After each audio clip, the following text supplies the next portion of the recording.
صلوات صلوات صلوات صلوات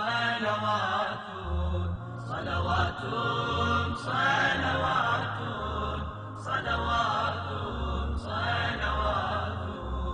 صلوات صلوات.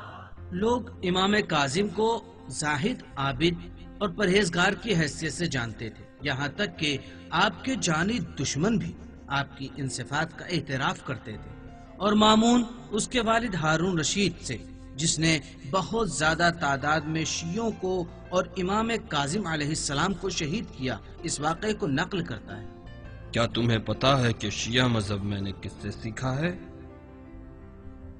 ہمیں نہیں معلوم.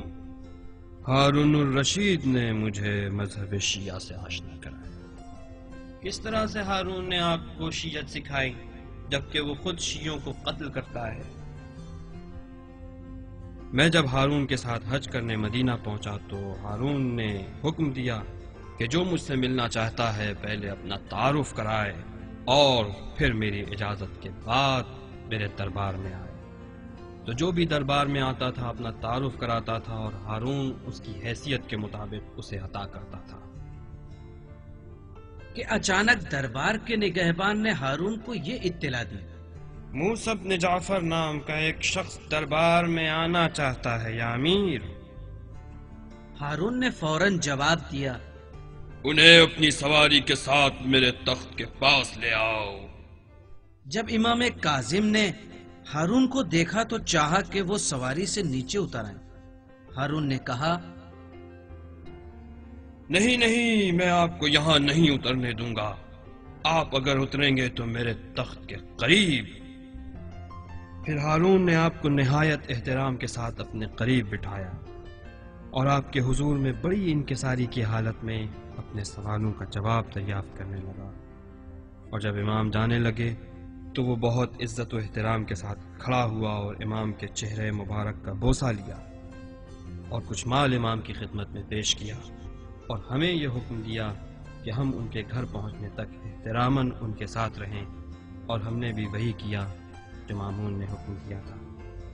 میں نے جب دیکھا کہ ہارون نے اس شخص کی اس قدر عزت اور توقیر کی تو مجھے بہت تعجب ہوا اور میں نے ہارون سے سوال کیا، یا امیر المومنین، یہ کون ہے جس کے ساتھ آپ اتنی عزت کے ساتھ پیش آ رہے ہیں اور آپ نے انہیں اپنے نزدیک بٹھایا اور آپ نے یہ حکم دیا کہ احتراماً ہم ان کی منزل تک ان کے ساتھ جائیں؟ کیا آپ لوگوں کے امام اور زمین پر خلیفہ خدا نہیں ہیں؟ میں تلوار کی زور پر زبردستی لوگوں کا امام ہوں، لیکن موسیٰ بن جعفر امام حق ہیں اور وہ حقیقت میں رسول خدا کے جانشین ہیں اور انہیں تمام انسانوں پر برتری اور فضیلت حاصل ہے اور وہی خلیفہ برحق ہے. پدر بزرگوار، پھر آپ خلافت انہیں ہی کیوں نہیں سونپ دیتے؟ میرے لاڈلے بیٹے، خدا کی قسم جان لو، اگر خلافت اور حکومت کے معاملے میں میری مخالفت کی تو تمہاری گردن کو بھی اڑا دوں گا. پھر آپ نے ان کا اتنا احترام کیوں کیا جبکہ آپ نے انہیں سب سے کم مال عطا کیا، یہاں تک کہ آپ نے دربار میں عام افراد کو بھی اس سے کہیں زیادہ عطا کیا ہے؟ خاموش!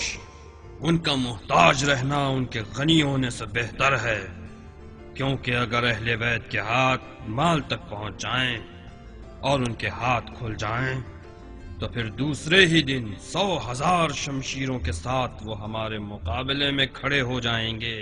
اس طرح ہارون نے ان حقائق کو جو ابھی تک مامون اور دوسروں سے چھپے ہوئے تھے اسے سب کے سامنے ظاہر کیا کہ ائمہ اطہار رسول خدا باقی جانشین ہیں اور اس زمین پر سب سے بہترین ہیں.